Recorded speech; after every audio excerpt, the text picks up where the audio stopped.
하나님의 역사를 바라보는 우리가 사도행전 23장 12절에서 22절 말씀을 통하여 함께 살펴볼 주제는 죽이고자 하는 계획입니다.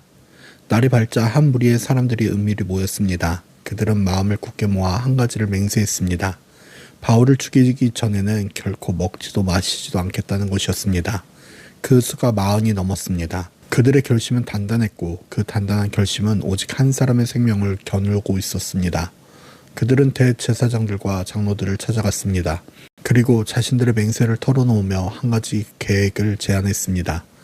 바울의 일을 더 자세히 알아보는 척 공회 앞에서 그를 데려오게 해달라는 것이었습니다. 그러면 그가 도착하기 전에 길목에서 그를 죽이겠다고 했습니다.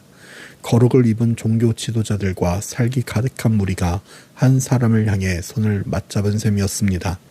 그러나 그 은밀한 계획은 은밀하게 세워나갔습니다. 바울의 누이의 아들 곧 그의 조카가 이 매복 사실을 듣게 된 것입니다. 그는 머뭇거리지 않았습니다. 곧장 영내로 들어가 바울에게 들은 그대로 전했습니다. 바울은 백부장 한 사람을 불러 부탁했습니다. 이 청년을 천부장에게 데려다 달라고 그에게 전할 말이 있다고 했습니다.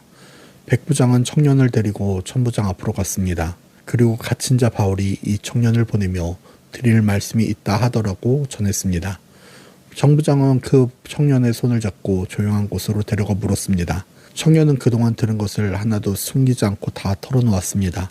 어떤 이들이 바울을 공회로 데려오도록 청할 것인데 그것은 거짓구실이며 40명이 넘는 사람들이 길에 매복하여 그를 죽이려 기다리고 있다고 했습니다. 그들은 바울을 죽이기 전에는 먹지도 마시지도 않겠다고 맹세했으며 이제 천부장의 허락이라는 한마디만을 기다리고 있다고 했습니다. 그러니 부디 그 청을 따르지 말아달라고 간곡히 부탁했습니다. 천부장은 청년에게 당부했습니다. 이 일이 자신에게 알려졌다는 것을 아무에게도 말하지 말라고, 그리고 그를 조용히 돌려보냈습니다.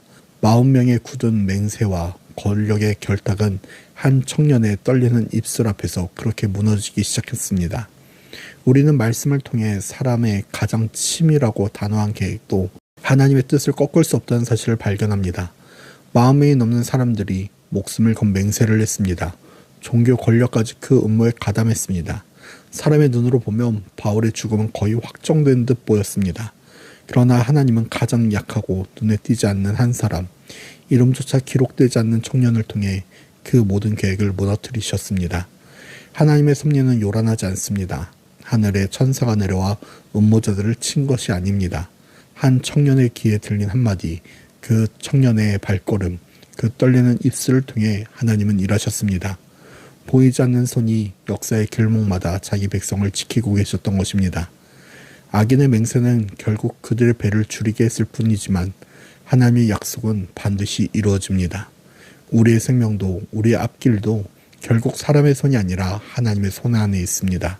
사랑하는 불꽃교회 성도 여러분, 오늘 우리를 둘러싼 현실에도 보이지 않는 위협과 풀리지 않는 두려움이 있을 수 있습니다.